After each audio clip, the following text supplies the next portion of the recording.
Hi, my name is Larissa and I was a volunteer with Engineers Without Borders in Malawi. So I was in Malawi working with Engineers Without Borders as a student volunteer. I was there for about 4 months working with small businesses, so people who work in agriculture selling things like seeds or fertilizer or chemicals.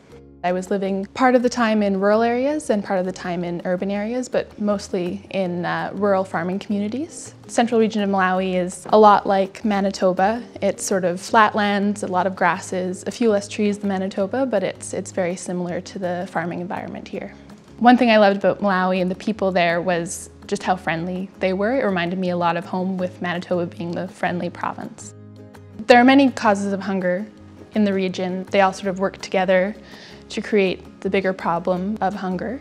I think it's important to say that I didn't really see famine or things like that you'll sometimes see on the news when I was there. It was more ongoing malnutrition, so people not getting the things that they needed in their diet. One of the causes of this is that there's a staple food in Malawi, which is called insima, which is made from corn.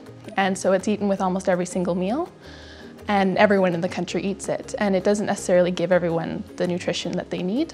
Another is transportation. The population is very spread out, so people have to travel far distances to get to markets, to get their food, or to get supplies.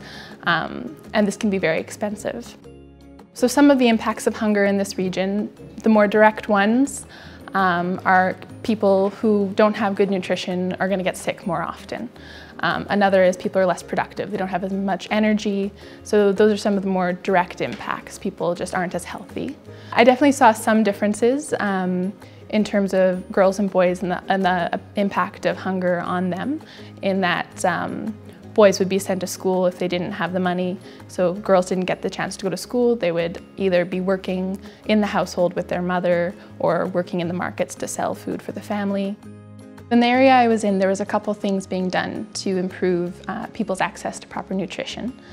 One of them was that government tried to make supplies that people needed, like seed or chemicals or fertilizers, cheaper.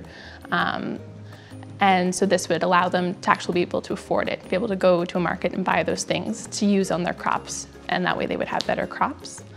Another thing that was being done was an organization in Malawi was working to make it easier for people to actually get to those products, the seeds and the chemicals, because the transport cost is a big deal. So they were working to get suppliers and small businesses to actually bring those goods closer to remote areas, people who were living in remote villages, so that they didn't have to pay for the transport cost of getting to those supplies.